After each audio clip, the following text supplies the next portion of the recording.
Welcome to the Night Pod Cometh, a podcast covering the FXX show. It's always sunny in Philadelphia. I am Jamie G. Esquire the Fifth. No, I cannot defend you in a court of law. I'm here with my co-host, Magnum Mills. We're going to do a Grieco thing and discuss what makes something art. Taco Bell. Taco Bell makes me fart.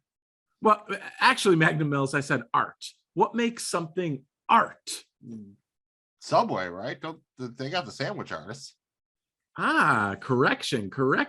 I guess I'm doing a Grieco thing and Mills is doing a Charlie Huff and Glue thing. I don't know. Magnum Mills, can you at least tell us what the hell we're doing here? Stuck in the middle with you. All right. And nope, not actually Huff and Glue, just Coors Light, which only has like 10% glue. So we're not going to worry about that now. Did not pour any paint into it. And we're here to do another episode from season 11. That is episode 4 of season 11. Dee Made a Smut Film, which originally aired on January 27th, 2016. The episode was directed by Todd Bierman, who has directed 16 episodes of Sunny, the most recent being The Gang Replaces Dee with a Monkey in season 15.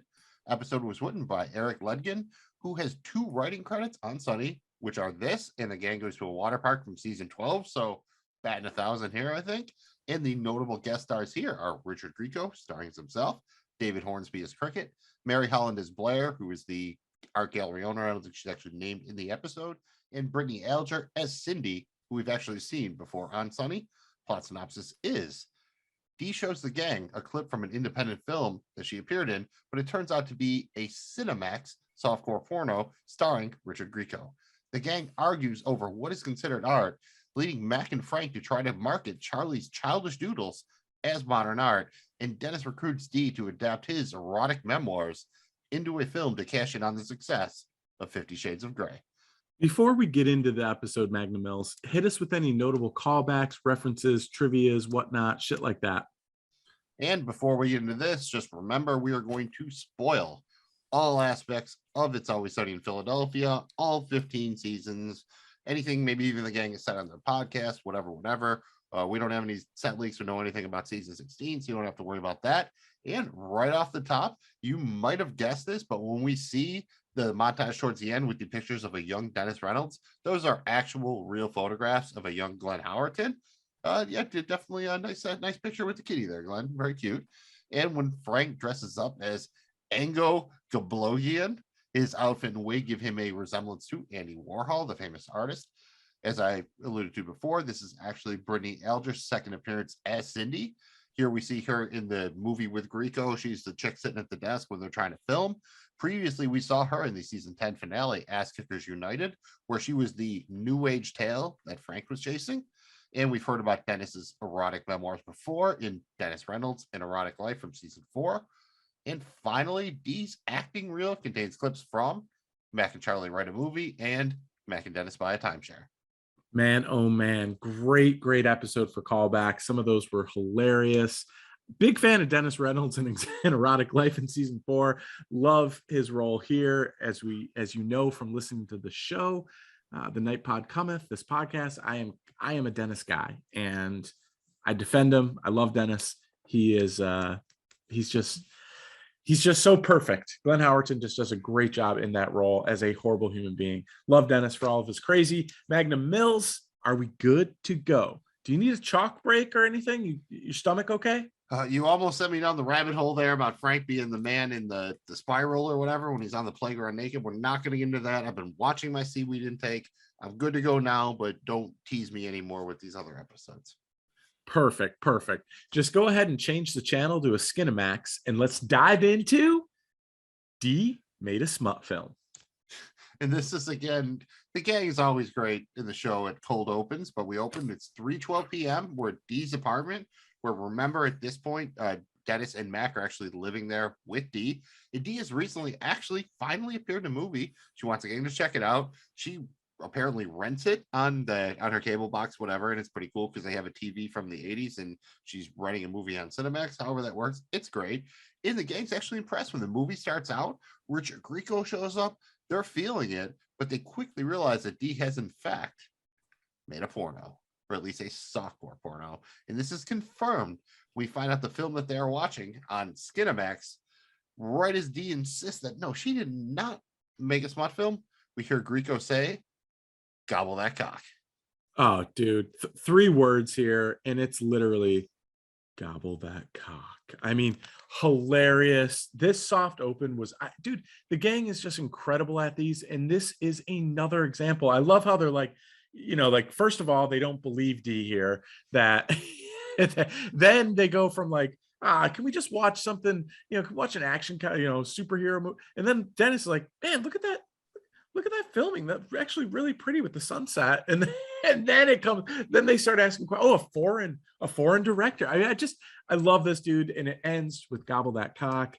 Just hilarious. I did like the shout out to Hella and Charlie's like, are we saying Hella now? And Mac's like, no, we're not saying Hella. Hella's done. No one says as soon as he said it, it's going to be a runner, which it is. And it pretty much works throughout.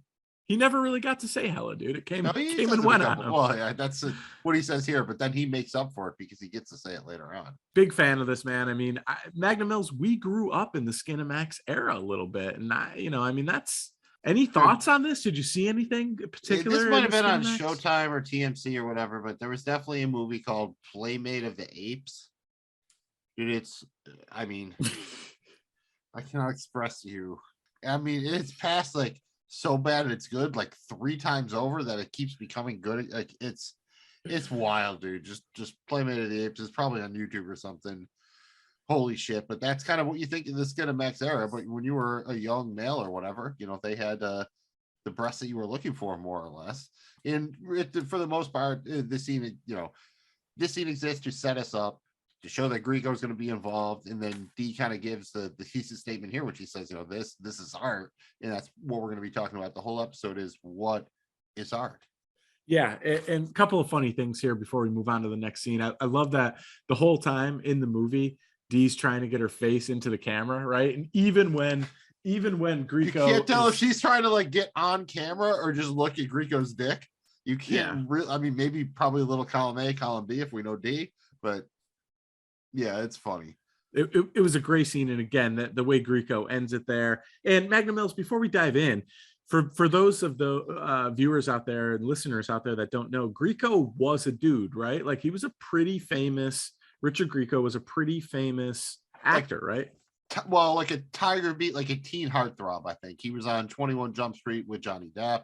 He did some like guest appearances, like Facts of Life, Who's the Boss, that era. Wanted making a lot of TV flicks and everything. I think he had a couple failed series of his own, done some voice acting or whatever. But yeah, like you see from the pictures Dee shows later, he was definitely like a teen heartthrob kind of dude. Like you'd see like the equivalent of like a Twilight or something like that. Now I don't even know. Yeah. He's no David Hasselhoff, but he was close. He's in the universe. Magnum Mills, after that amazing cold open. I almost called it a soft open, and then I was like, that would just be a tragedy. Called it a soft open already a couple of times. So given what's happened here, it's not there was nothing soft about it. The gang's like a casino. It's fine. Yeah, it's just it's fine. You have soft opens. After the opening credits, we head over to Patty's, where the gang wonders what happened to Richard Grieco's career. The conversation quickly turns to what makes something art, and more specifically, are Charlie's drawings actually art? Charlie notes that while he has chalk, he's drawing with pens and markers. The chalk is for him to eat, as it literally settles his stomach. Mac makes a wager that if they hung up one of Charlie's pictures in one of those stupid art galleries, it would be perceived as art. This inspires Dennis to dust off his erotic memoirs in order to capitalize on the recent 50 Shades of Grey phenomenon. I mean, Charlie, again, he's not even onto the full Grieco thing yet, but he's got the coming with the quotes there. He's like, no, I'm not drawing with marker and like pen and stuff. I'm just eating the chalk. And then, Mac's like, Tums, not chalk. And Charlie's like, I'm not wasting Tums. Tums is very good to draw with. That just broke me the first time I heard it. Like, Tums is very good to draw. I mean, that's so Charlie. Yep. And we kind of get a little dated here, right? With this episode as far as the 50 Shades of Grey reference. It's hard to believe season 11 was that long ago. But I still think it was well played, and 50 Shades of Grey is still relevant in the world. And so I like that. And it goes so well with Dennis. I mean, Dennis could be Christian Grey, right? I mean, he's in the realm a I little swear bit. to God, I think Howerton was a finalist for that role. I'm not even going to lie. I really feel like he was a finalist for that role. I would have probably liked it more if Howerton would have been in it. I'll tell you that. So hey, I might have I've never seen, never read, but yeah, I mean, not really made for me. I do love at the very end when we see Charlie start to like get inspired to do the Grieco thing, and he asked Mac like, "What would Grieco do?" And Mac's like, "Not eat chalk." But later on, we see Grieco in fact ask for a chalk break. yeah, he had some seaweed that upset his stomach, man. I mean, yeah, 15 seaweed breaks. I mean, that's a lot of seaweed breaks, you gotta say. So after that, they kind of set it up and they're like, all right, they're gonna figure out what art is. And Frank, Charlie, and Mac, they head over to the local art gallery when they manage to hang up one of Charlie's drawings on the wall. Their earlier conversation really struck a chord with Charlie. So now he's dressed up pretty similar to what I guess Richard Grieco would have been wearing in the early 90s. And he announces that he's doing a Grieco thing. Blair, the art gallery owner, sees Charlie's drawing on the wall. She approaches it, examines it, and throws it in the trash. When the gang asks her what's up, she tells them, oh, no, that wasn't art. It's garbage. She attempts to explain what makes something art. She shows them a painting and describes the horrible, tragic background of its creator. This moves Frank very profoundly. Mac interprets her explanation to mean that an artist just needs to be poor and miserable, and he tries to get Charlie to explain that he is, in fact, poor and miserable. But instead, Charlie just does this Grieco thing and informs Blair that his life is pretty, even hella sweet, and he just hangs out at a bar with his bros all day. Exasperated, Mac exclaims that Charlie is an illiterate janitor whose mother tried to abort him. He tries to get Frank to back him up, but Frank is still captivated by the painting. A lot goes on in here, bro. I got to just start with Charlie's Grieco look. I mean, I love it personally. There's like some reviews out there where people like hated they're like, I thought it was awesome. I was going to try to emulate it tonight, and I was just I wish you would have. The scary part is I didn't have the leather, and I could have worn a leather jacket instead of a leather suit coat, but that seemed awfully warm. So could you have gotten your thumbs in the belt like dude, I mean, the that's way he just spot on, like bro. that? I don't even know if that was something he got from watching Grieco or Charlie just made, but it's fucking hysterical. The way he kind of squints too, just whatever Charlie Day is doing here is just completely working for me. Yep. One thing that was weird here, and I don't know if they meant to do something with it or not, is Frank kind of becoming like weirded out and mesmerized by this very strange painting. At first I thought it was going to be like, what's the one where, you know, we find out Frank was in like a mental asylum or whatever for kids, and like he's dealing with I think it's the Froggy and the donkey brains or whatever. Yeah, like the one with Psycho Pete, I think. Yeah, the one with Psycho Pete. Or is that the one where the gang sees a therapist and Frank gets off? She worked me all up out of these things. Both of those things happen, but they're separate episodes. So anyways, I thought we were going to get that. I don't know where they really went, where they were going with this. It never really materialized in anything other than he buys it at the end. But I don't know. I wish they would have did something with that. It's kind of the whole muddle message about what art is. I think what she was trying to describe is it's worth what it is, because it really spoke to Frank. So he liked it so much he was going to pay whatever price she named. Kind of, it's a little bit of, I guess the value is in the eye of the beholder or whatever. But it's the same thing even with collectible stuff like coins or baseball cards or any kind of, we talk about sports, lots of sports memorabilia. It's only worth something because people are willing to pay for it. And you see that every year with like Honus Wagner cards, and now there's a big thing for rookie cards and NFTs and stuff like that. So it's again, what is art at this point? Almost anything can be art. And speaking of that, was the artwork, how did you feel about some of the artwork on the walls? It was a little, I don't know if that was intentional or not, but it was a little elementary. If I had to make a guess, I would swear to God that they just collected art projects from like local elementary schools or something and picked them out. I would almost bet money that's what they did, because they all look like they were done by, school children. Nothing wrong with that, but I think it was completely a deliberate choice on their part. And I just got to say, again, Charlie doing the Grieco here too. When he gives the finger guns and Mac's like, don't do that. He's like, so good. Oh, that broke me a little bit. I do have to say, I've actually been to, some random, Philly's an old city, so there's these small. So I've actually been to like a Christmas party in an art gallery / studio that looked a lot like this with the brick walls and everything. And literally above it's like a loft where the artist, it's not as glamorous as it looks probably, but the brick wall thing and everything is fairly accurate. Wow, that's cool, man. Cool. Good scene here. Again, it really kind of lays out the foundation for what is art. And you see the gang start to go in their own missions, which I love. So after that, Magnum Mills, Dennis enters the office of a female film executive as he reads aloud from his erotic memoirs. Dennis tries to pitch her on making his memoirs into a movie, but he's getting nowhere. It's only when he tells her that the memoirs were written by a woman and the film adaptation would also be written by a woman that she becomes interested in the project. Magnum Mills, that woman is Dee Reynolds, his sister. The bird is a word. And you can see that when Dennis has to offer up that, oh, his sister will be directing it, like part of him dies inside. And Howerton, again, it's full on kind of creep mode here. I just think that the dialogue they give him just isn't funny, for like the whole penis entering them. It's just not as funny as they thought it was. I think that's a slight problem for me for that episode.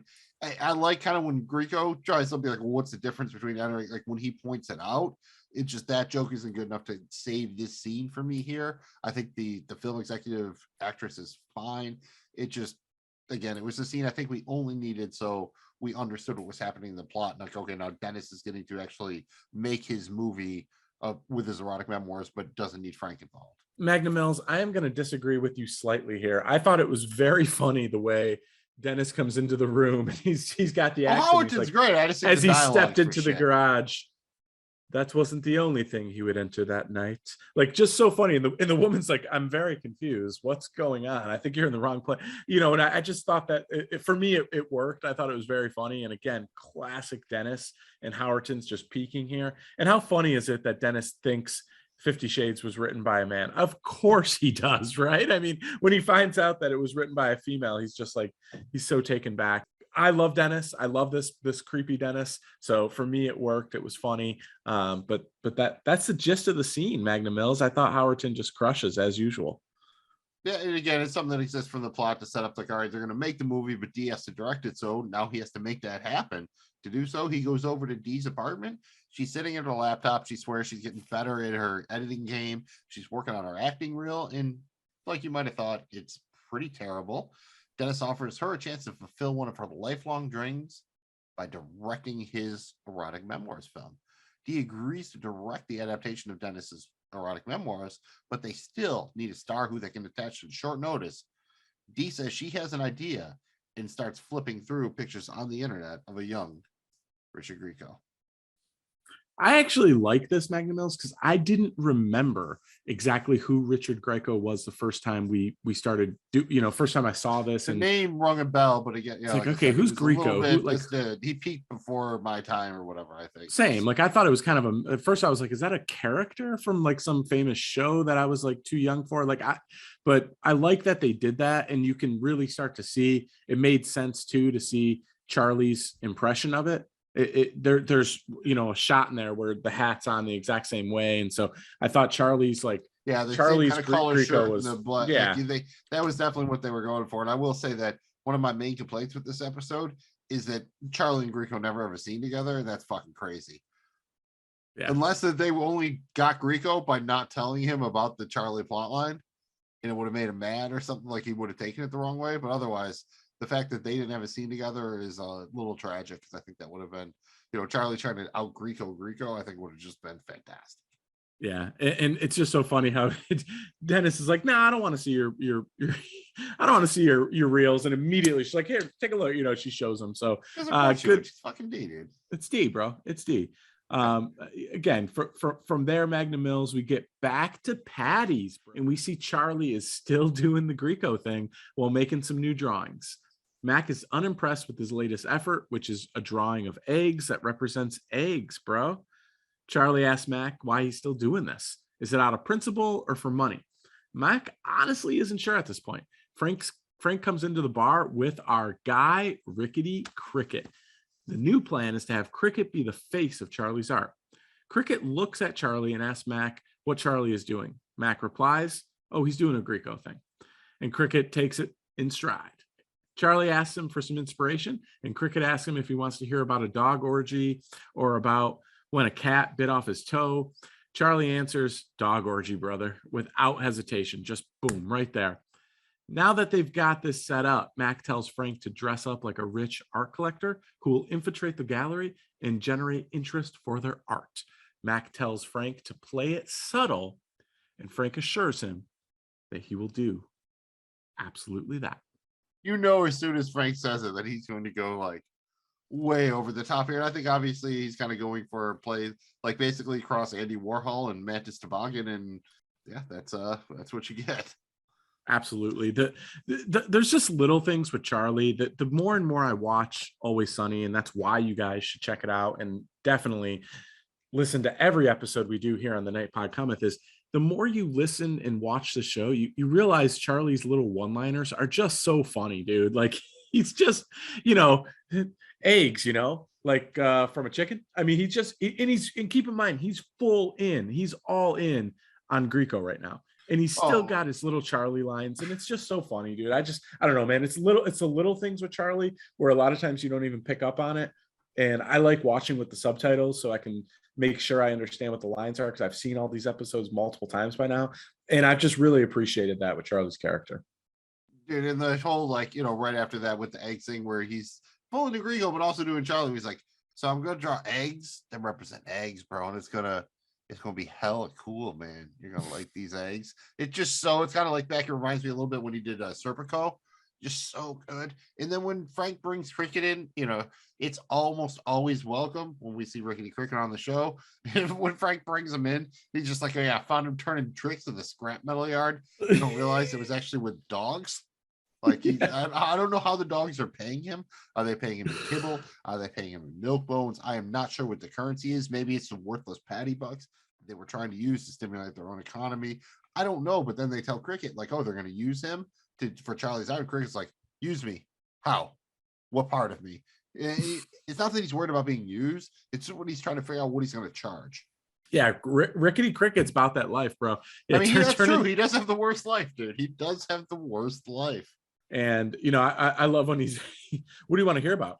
You want to hear about a dog orgy or when a cat bit off my toe? I mean, I want to hear about that whole stage. So the whole thing, because Cricket first sits down and he looks at Charlie. He's like, what is he doing?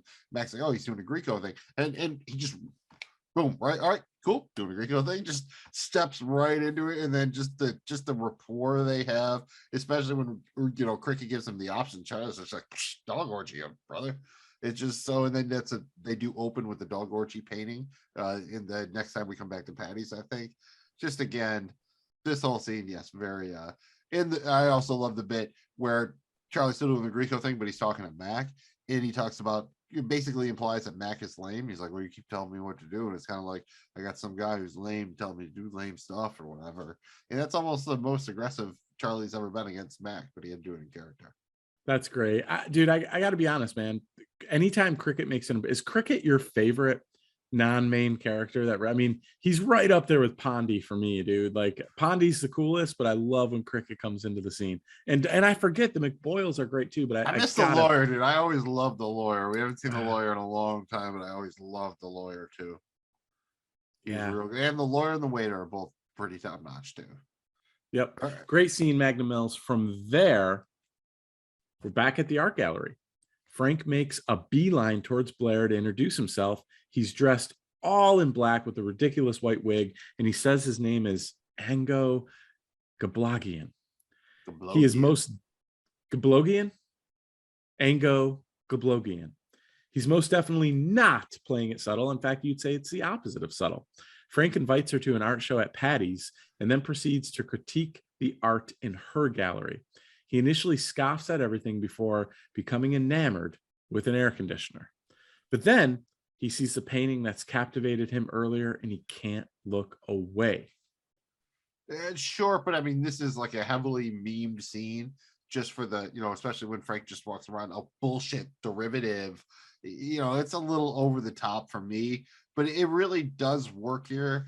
Again, that's probably my favorite part. And I do think that in his mind, like Ango Gablogian is like, I don't know if it's Mantis Toboggan's cousin or sibling or there's a relation there. I feel in, the air conditioner bit is just fucking ridiculous, but it's great. At least if, Frank as Ango Gablogian saying the line.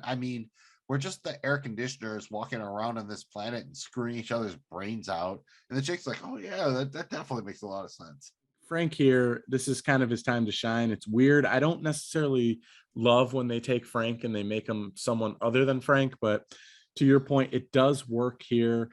It's funny when he's just ripping apart her art gallery, right? I mean, Yeah, that makes he's me just wonder how shitting much on of it. that, like if they had alts, if that was just a veto off the top, where they were just like, all right, just do insults or whatever.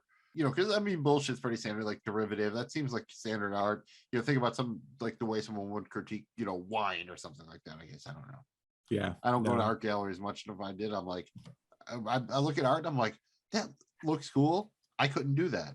That's pretty much every piece of art I look at. I'm like, that's pretty awesome, because I could never do that. So I just I can't. Literally, I make a joke, but I can't draw a straight line like with a ruler. Does it just have a little angle to it? You got a little curve to her, Magnum Mills. Yeah. Well, eventually in college, people stopped asking me to touch up the back of their neck because by the time I kept trying to correct the line, it would get about halfway up the ear. So. Oh yeah, no, Don't ask me for a shape up, Don't ask me for a shape up. No, Magnum Mills is not your guy for a fade. Nope. Bro, definitely no. Yeah. Fade means no hair. Take your ass to the dude up the you street. Fade away, yeah, like Alice in Chains or whatever. Or let's stay away, but yeah, you don't know. What I get. You're in the ballpark. You're in the ballpark. From there, Magnum Mills, back to Dee making a smut film. We go on location to see where they've already begun shooting the film based on Dennis's erotic memoirs, with Richard Grieco starring as Dennis. Dennis is struggling with how Grieco is playing the role. Grieco wants to use Dennis's pain in the role, but he's also having stomach problems from eating too much seaweed. Dee is mainly concerned with getting more shots of Cindy's tits. Dee asks Dennis if his memoirs are real and finds out that they're based on an affair that Dennis had with their high school librarian when he was just 14 years old. Dee says that she was 50 and looked like Rick Moranis. Dennis replies that she looked good for her age and that Moranis was always in pretty good shape. Dee thinks that this is pretty gross, and as Dennis was 14 and he was raped, Dennis said it was consensual and guys can't be raped. How Dennis is this? I mean, this is one of the most Dennis things ever, right? Yeah, I guess maybe you can make an argument. Maybe this kind of led Dennis to having kind of these unhealthy relationships with women, which we definitely seen is a thing. I mean, is this what this the like the way he talks about it? Like to him, this is like the peak, maybe. Like everything he does is try to like recreate the Moranis moment, so to speak. The Moranis moment, nicely done, my friend. Yeah, I mean, Dennis is always looking to conquer something and have his erotic moment, and he might be chasing it a little bit here, man. He was very proud to say that he had relations. He bedded an older woman. I think that's exactly what he said, and he's very proud of that. I just want to give it up here for just the whole like kind of callback and scene of everything. Like they're shooting this in Dee's apartment.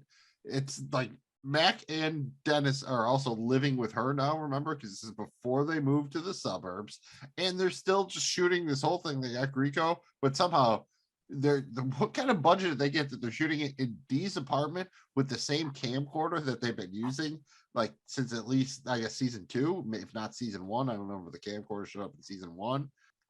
I guess they approved, the lady approved Dennis for a budget. Well, how much was that budget? Like $500?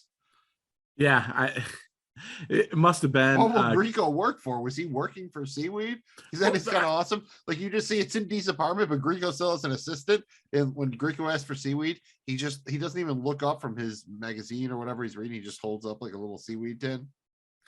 And I gotta say, dude, the gang has done this before. We saw it with The Gang Hits the Slopes. They got a legitimate guy who's probably a little washed up or whatever in his career, and he came on and he goes full blown Grieco. Like you got to give it to Grieco here. Like he did. This was cool. They're doing the pain thing when he's like, touch my finger. Like you almost wondered if Dennis had done it when he just farted or something just to fuck with him. I mean, he's totally doing the Grieco, and he did seem to be into Cindy's tits just as much as Dee was. So. Dee was really into it. I mean, obviously one of the funniest parts about this Magnum Mills when she wanted to see some emotion.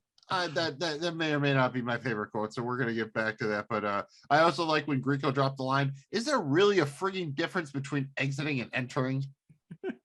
That just also broke me a little bit. Like, oh yeah, this is great. Top notch Grieco here. top-notch Grieco, and Dennis wants to do the scene himself. I mean, it's everything you think out of Dennis. You get it all here, Magnum Mills, in this scene. Yeah, it's like at the when they're doing like the Patty Stop billboard thing or whatever, like Dennis, like, you can't find the model, he'll be the model. Or when he's trying to create the dress, you can't find the model for the dress, he'll model the dress and make the dress himself. So that's how Dennis rolls. And that leads us into the final scene where we see that the gang is set up an art show inside Patty's, I believe entitled Inside Cricket, to display all the cricket art that was inspired by cricket, made by Charlie. Dennis comes busting in to complain that his film has been ruined. He finds out that Charlie's actually doing a Grieco thing, and he comments that he's actually met Grieco. Charlie asks if Grieco is really the man, and Dennis tells him, well, not really. Frank returns, still dressed as Ango Gablogian. He's pushing a shopping cart that contains an air conditioner and the painting that had intrigued him so much. He tells the guys that he paid 35 grand for the painting because he liked it, and that's what it cost. Blair, the art gallery owner, arrives, and they show her the cricket paintings, and they introduce her to Cricket himself and explain just how terrible Cricket's life is.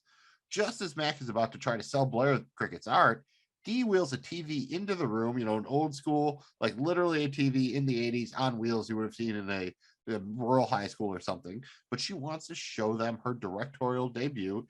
It's not the movie that we expected. It actually opens kind of nicely, and I believe it's the scene that was stolen from the earlier softcore porno that Dee and Grieco were in. It's got some nice soft music, pictures of young Dennis, but then finally they cut to a librarian who, in fact, does look like Rick Moranis, and the text informed us that, yeah, you hoser, Dennis was raped by her when he was 14. And the video ends, and it really doesn't have an effect on Blair at the art gallery. She might almost be down with it. She says it's very avant-garde. Frank moves in for the kill and tries to sell her the cricket paintings. When she asks, Frank is Ango Gablogian, how much he thinks they're worth, he's like, millions. I'd give my limbs for them. But then she explains that they're only worth what someone will pay, and she's, in fact, not willing to pay anything. On top of that, she doesn't even own her art gallery. Her parents rent it for her. Frank immediately drops character and has to sell back the painting that he bought from her. She says, well, it was worth every penny because that's what it was worth to him. To her, it's worth nothing. Exasperated, Mac explains, I don't get it. What is stuff art? Dennis pulls like a full old school South Park and tries to sum everything up with a little bit of a lesson, but it basically winds up being, is art good just because the right people say it's good? Yes, that's how it works. But keep in mind, a lot of modern art is trash. He does conclude that after the events of today, one thing should be abundantly clear to all of them. He was not raped. And in no way did the woman look like Rick Moranis. They all agree that she did, in fact, look like Rick Moranis. And in fact, we close with Cricket commenting that even he wouldn't sleep with her. Yeah, you get everything here, Magnum Mills. You get the gang, you get Cricket. I mean, Cricket just immediately, like, he's talking to the art gallery lady, and he's like, I call this the dog three-way because I recently was in a dog three-way. Well, then he corrects himself. He's like, well, I was there, so I guess it was a four-way or whatever. And, it was an orgy. It was a dog orgy. I was in a dog orgy. It's just it's so ridiculous. And again, the gang does this where they take something so terrible like bestiality and they find a way to make it funny and jest. And I would have settled for the alternate title of Cricket has a dog orgy. Like, if I saw that as a title for an episode, I'd be like, Cricket has a dog orgy. Okay, I guess I'm watching this one live. That's going to be a wild episode. Yeah, no, it's you get that here with this one. And after everything's said and done, I love that Dennis still comes back to, I need to make one thing abundantly clear. If one thing's abundantly clear, it's this. Like, dude, no one was even thinking about that, but that's so Dennis. He's just and right when Dennis runs in, the whole just exchange when he kind of catches up, because again, this is one I don't. Well, on the overall thing of the episode, they try to do the thing where the plot lines come together, but they really didn't have to. They kind of end together, but it's not like Dee her video, Dennis's memoirs had any effect on what Blair ultimately did about buying the art or whatever. But I thought it all worked pretty good because of the way they bring it together, especially at the beginning when Dennis just kind of looks at Charlie. He's like, "What are you doing? you doing a Grieco thing? Like he picks up on it without Charlie telling him he's doing a Grieco thing. And, Charlie does a thing like, oh yeah, I'm doing a Grieco thing because Grieco's the man, Is he the man? And Dennis is like, no, not really. It's so good. And then when Frank walks in pushing the shopping cart, Mac's like, that's the way you played it? That's way over the top. Definitely not subtle. Yeah, then definitely, again, they probably did it like both ways. Like, that's not subtle. That's way over there. Yeah, but that's, Mac. The whole time, Mac, again, it's kind of like Dee when she had the good idea in the Charlie Catches the Leprechaun to have the rideshare service. Here it's actually Mac that it's kind of a good idea to run some sort of art scam, but no one else can actually seem to get their shit together long enough to help him out. Yep, he was on to something a little bit and didn't work its way out. Magnum Mills, before we move on, anything you want to talk about here that you really like that we didn't cover? Yeah, in that final scene, there was also a line that is near and dear to my heart, where Dennis says, when he's talking about what is art, and he says it's a fine line between Van Gogh and Van Damme, between Depp and Grieco, between Banksy and Charlie, and you get the, obviously I love the Van Damme reference to Van Gogh. I don't know how you would ever compare those two people. And then Depp and Grieco, obviously both teen heartthrobs on 21 Jump Street, who went on to have very different careers, and Banksy and Charlie, who I'm assuming that early, like that's what they were going for, was a Banksy like thing with Charlie's drawings, I guess. So, it all, that whole thing worked for me, and I thought that, especially the Grieco thing really paid off. Yeah, no, Grieco was fantastic this episode. The bee's knees. Shit, dude, I guess it's that time here to hand out some hardware, bro. Let's start with our favorite joke, line, or piece of dialogue from this episode.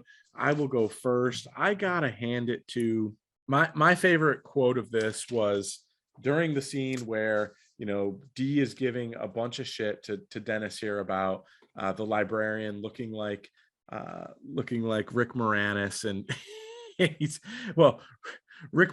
she looked good for her age, and Rick Moranis was always in good shape, and then he busts out and besides, when she took her hair out of the bun, she went from Moranis to Alanis, and it's just so funny, so Dennis, dude. I mean, it's just that wouldn't have fit the normal title structure for the episode, but from Moranis to Alanis would have intrigued me as an episode title.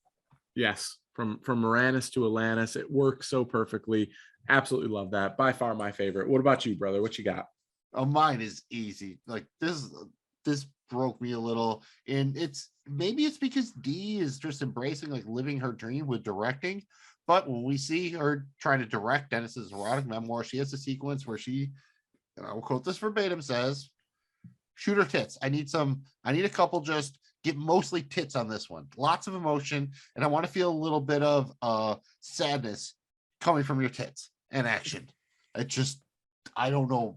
Maybe it's just Caitlin Olsen's delivery or whatever that fucking broke me when I had to actually write it out for the quote. Just thinking about it, and then having to rewatch it, like it just broke me, dude. I'm just like the most. Oh, it's so good. She's like, she nails probably it. gets maybe a little bit shortchanged in this episode as maybe the least to do, but she really makes it worthwhile here. And she also kind of makes, the tuna salad out of fucking whatever when she has that scene with Dennis and like she has to do a little acting reel or whatever. She's always so good, even when she doesn't have necessarily the best material. Absolutely. And you're right. This was so funny. I mean, who doesn't want to see a little sadness coming from those tits, dude? I mean, great. Really just, I never heard that before. It's, I've watched a lot of things, listened to a lot of things. It's real. It's something that's like, I never heard that before. And I enjoyed it. I'm a little dismayed at how much I enjoyed it, maybe. And that brings us to what is kind of our favorite joke, exchange, scene, whatever. For me, it's pretty easy. It's more or less a three-way when you see Mac and Charlie sitting at the bar at Patty's and they're talking about his drawings, and then Cricket comes in. Basically, that whole exchange for them is great, down to, Cricket understanding that he's doing a Grieco thing, but I also like the fact that early in the scene when Charlie's trying to do the thing with eggs and Max tears up the drawing, and Charlie's like, stop tearing up my drawings, and Mac goes to throw it away, and you see there's like a pile of like 30 drawings. So they've been doing this for a long time. but just the whole thing, especially the fact that Cricket just jumps in. He's like, oh yeah, he's doing a Grieco thing. Cool. Like, imagine if you just walked into somebody's house and they were just all weird or whatever. And you're like, what are they doing? Like, oh, they're doing a Grieco thing. And you just like, are you Delamitra? Are you really going to roll with me like that? Oh, he's rolling, dude. Yeah, you don't question it at all. You're just like, oh, all right, doing a Grieco thing. Like, yeah, totally a random. I'm going to try to be more like that in my personal life. Like, it's even if they're not doing a Grieco thing, sometimes I might just look at someone and be like, yo, are they doing a Grieco thing? They're doing a Grieco and if they thing, answer, dude. Like, if they understand what I'm asking, then I made a friend for life because I know that, they like the Always Sunny. Absolutely. Magnum Mills, this was a tough one for me because I liked all the scenes in this. I think this is pound for pound, 18 minutes and change of pure episode. This is a great episode, dude. Like, way better than I remembered going back and doing, as we're breaking down season 11 here on the Night Pod Cometh. This episode is another winner in what's, I think, shaping up to be my favorite season ever of Always Sunny, and that's season 11. Make sure you follow along right here on the Night Pod Cometh. We will break each and every episode of season 11 down, plus much, much, much, much more. But where I settled, Magnum Mills, and I never do this, I'm settling on the cold open. It was just too good. It was such a perfect scene. It set up everything you needed to know for the episode in a funny and efficient manner. And that's how, that's one of the things this show does so very good that other shows struggle to do. You're spot on. It gave you everything you needed in a couple of minutes, and it was funny. and it's kind of ironic. Do you see, like, Dennis? I think it's Dennis, Mac, and Frank are all sitting on what's obviously like a 2-person love seat jammed in, but then somehow they're going to shoot a movie in that apartment. Just the idea, the whole concept of that whole thing is just pretty fantastic for me. Absolutely. Magnum Mills, you know what time it is, baby. It is not time for MVPs or most valuable Peakies or anything else that we do on our other podcasts like PBP, a Peaky Blinders podcast. No. It is time for us to find out who is truly our 5-star man or whoa man. That's right. This is where we rank the members of the gang from 1 to 5 stars based on this episode.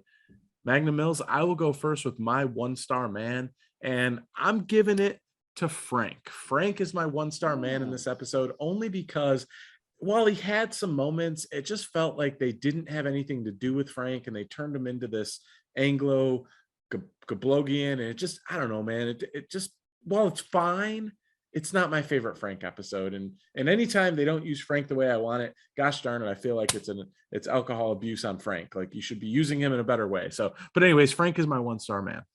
I don't think you're wrong. I think he had the widest range of outcomes here. Like, if you, to non-Sunny fans, like, his like Anglo-Gablogian meme shit is probably the most recognizable thing from this episode, way more than like Charlie doing the Grieco thing, which I think we both like more.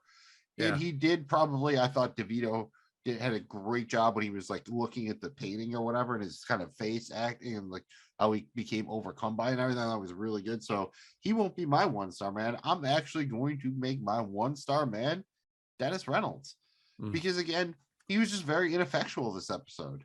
He had his erotic memoirs. He wanted to have them made. There were nothing like what it was. He can't even like enjoy. He doesn't even know if he was raped or not. He literally spends the episode basically trying to convince people that he wasn't raped. It's just, there's just not a lot that I love there.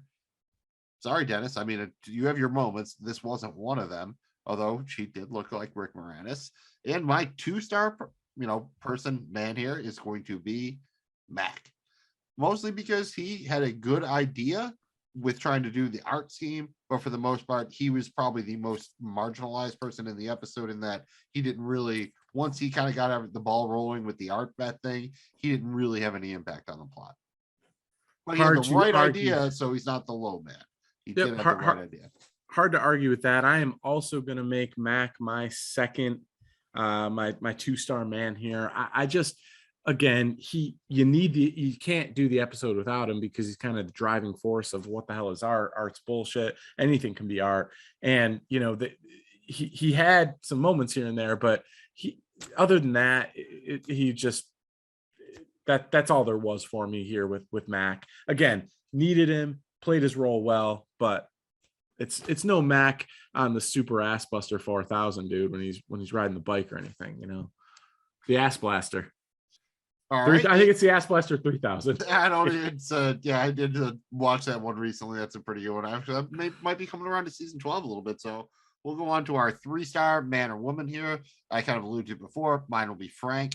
I think he could have. You can make the argument because he had the longest lasting impact. He's a 5-star man, or you can make, like Jamie G said, he was pretty inconsequential and just kind of had some bullshit gags. If they didn't land his jokes, wouldn't be worth much. I split the difference, put him in the middle with my 3-star because I think he did have enough impact on the plot.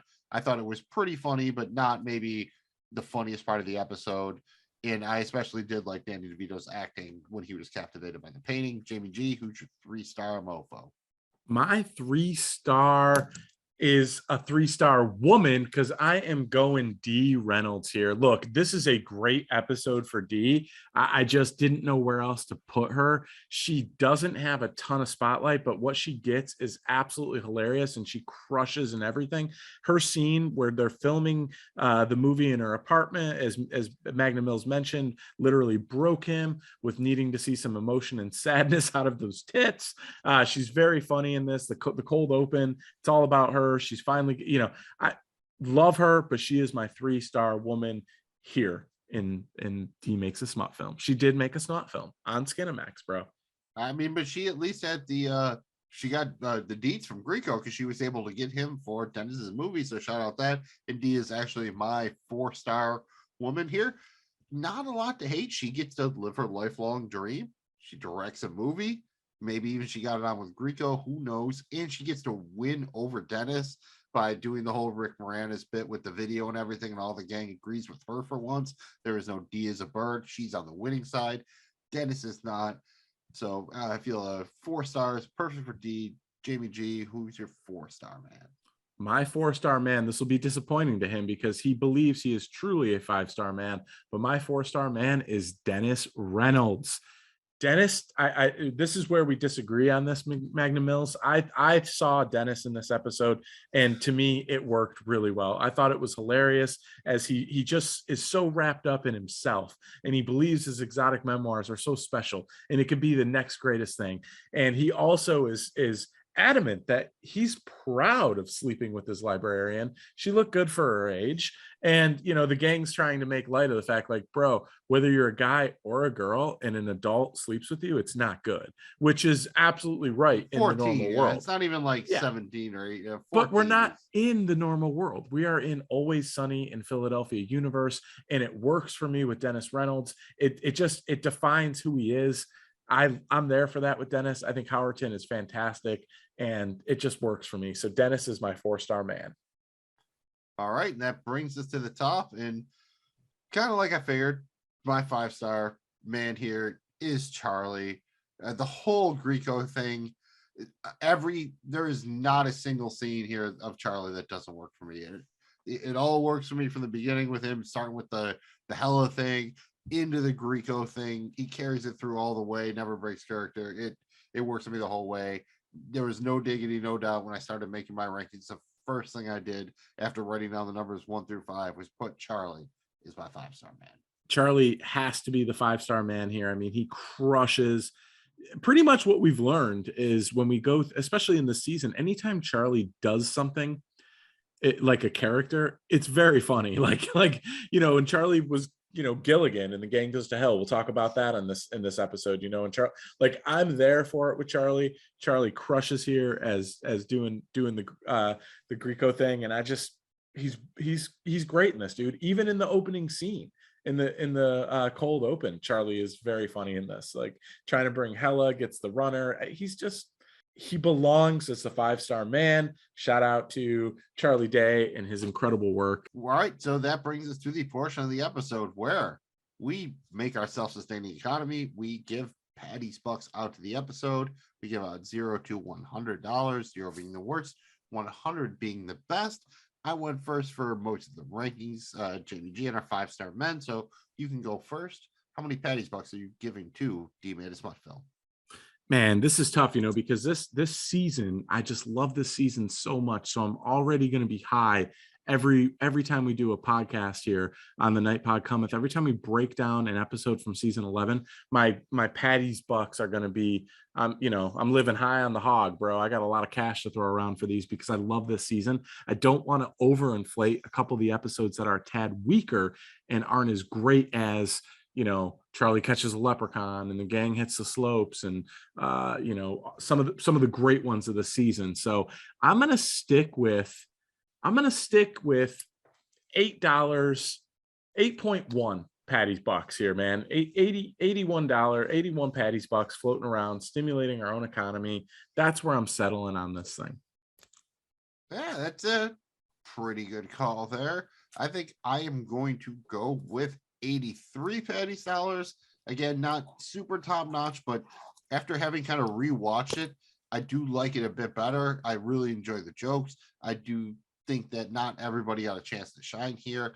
And the main problem was that they kind of elected a punt, I think, on the main theme of the episode. It was all about what is art, and they didn't really manage to kind of land anywhere on it.